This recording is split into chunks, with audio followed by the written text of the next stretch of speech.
दोस्तों नमस्कार। शुभ आशीष के साथ आपका स्वागत है। दोस्तों, पितृपक्ष पितरों को याद और उनकी पूजा करने का समय है। मान्यता है कि पितृपक्ष के दिनों में यमराज आत्माओं को मुक्त कर देते हैं, जिससे कि वे अपने परिजनों के यहाँ जाकर श्राद्ध तर्पण ग्रहण कर सकें। शास्त्रों में पितरों को पितृदेव कहा जाता है।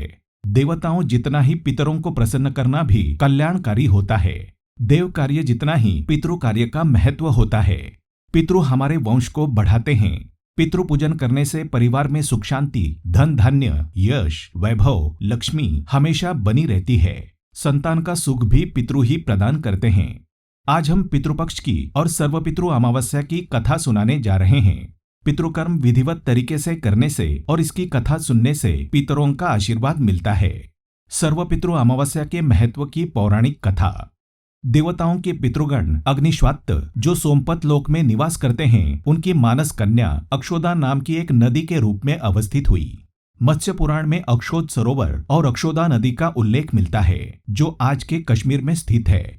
एक बार अक्षदा ने 1000 वर्ष तक तपस्या की, जिससे प्रसन्न होकर देवताओं के पितृगण अग्निश्वात और बहिर्षपद अपने अन्य पितृगण अमावसु के साथ अक्षोदा को वरदान देने के लिए आश्विन अमावस्या के दिन उपस्थित हुए। उन्होंने अक्षोदा से कहा कि हे पुत्री, हम सभी तुम्हारी तपस्या से अति प्रसन्न हैं, इसलिए जो चाहो वर मांग लो। लेकिन अक्षोदा ने अपने पितरों की तरफ ध्यान नहीं दिया और वो अति तेजस्वी पितृ अमावसु को अपलक निहारती रही। पितरों के बार बार कहने पर उसने कहा, हे भगवान, क्या आप मुझे सचमुच वरदान देना चाहते हैं? इस पर तेजस्वी पितृ अमावसु ने कहा, हे अक्षोदा, वरदान पर तुम्हारा अधिकार सिद्ध है, इसलिए निसंकोच कहो। अक्षोदा ने कहा, भगवान, यदि आप मुझे वरदान देना ही चाहते हैं तो मैं तत्क्षण आपके साथ रमण कर आनंद लेना चाहती हूँ। अक्षोदा के इस तरह कहे जाने पर सभी पितृ क्रोधित हो गए। उन्होंने अक्षोदा को श्राप दिया कि वो पितृलोक से पतित होकर पृथ्वी लोक पर जाएगी। पितरों के इस तरह श्राप दिए जाने पर अक्षोदा पितरों के पैरों में गिरकर रोने लगी। इस पर पितरों को दया आ गई। उन्होंने कहा कि अक्षोदा, तुम पतित योनि में श्राप मिलने के कारण मत्स्य कन्या के रूप में जन्म लोगी। पितरों ने आगे कहा कि भगवान ब्रह्मा के वंशज महर्षि पराशर तुम्हें पति के रूप में प्राप्त होंगे। तुम्हारे गर्भ से भगवान व्यास जन्म लेंगे। उसके उपरांत भी अन्य दिव्य वंशों में जन्म लेते हुए तुम श्राप मुक्त होकर पुनः पितृलोक में वापस आ जाओगी। पितरों के इस तरह कहे जाने पर अक्षोदा शांत हुई। अमावसु के ब्रह्मचर्य और धैर्य की सभी पितरों ने सराहना की और वरदान दिया कि ये अमावस्या की तिथि अमावसु के नाम से जानी जाएगी। जो प्राणी किसी भी दिन श्राद्ध न कर पाए, वो केवल अमावस्या के दिन श्राद्ध तर्पण करके सभी बीते 14 दिनों का पुण्य प्राप्त करते हुए अपने पितरों को तृप्त कर सकता है। तभी से प्रत्येक माह की अमावस्या तिथि को सर्वाधिक महत्व दिया जाता है और पितृपक्ष में ये तिथि सर्वपितृ श्राद्ध के रूप में मनाई जाती है। उसी पाप के प्रायश्चित हेतु कालांतर में यही अक्षोदा महर्षि पराशर की पत्नी एवं वेदव्यास की माता सत्यवती बनी थी। उसके बाद समुद्र के अंशुभूत शांतनु की पत्नी हुई और 2 पुत्र चित्रांगद तथा विचित्रवीर्य को जन्म दिया था। इन्हीं के नाम से कलयुग में अष्टका श्राद्ध मनाया जाता है। अब सुन लें पितृपक्ष की लोक कथा। इस कथा के अनुसार जोगे तथा भोगे 2 भाई थे। दोनों अलग अलग रहते थे।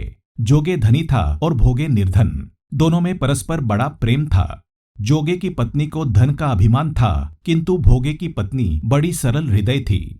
पितृपक्ष आने पर जोगे की पत्नी ने उससे पितरों का श्राद्ध करने के लिए कहा, तो जोगे इसे व्यर्थ का कार्य समझकर टालने की चेष्टा करने लगा।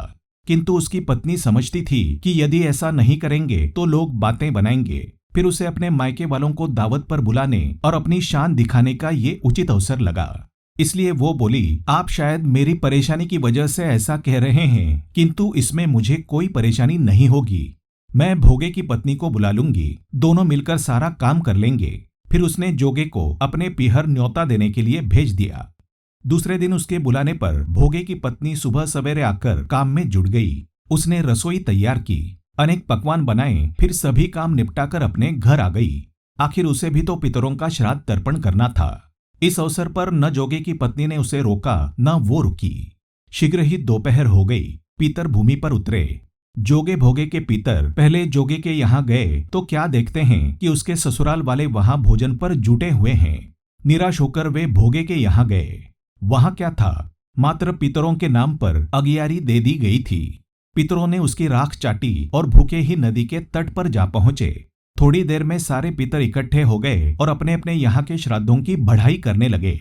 जोगे भोगे के पितरों ने भी अपनी आपबीती सुनाई। फिर वे सोचने लगे, अगर भोगे समर्थ होता तो शायद उन्हें भूखा ना रहना पड़ता, मगर भोगे के घर में तो 2 जून की रोटी भी खाने को नहीं थी। यही सब सोचकर उन्हें भोगे पर दया आ गई। अचानक वे नाच नाच कर गाने लगे, भोगे के घर धन हो जाए, भोगे के घर धन हो जाए। सांझ होने को हुई। भोगे के बच्चों को कुछ भी खाने को नहीं मिला था। उन्होंने माँ से कहा, भूख लगी है।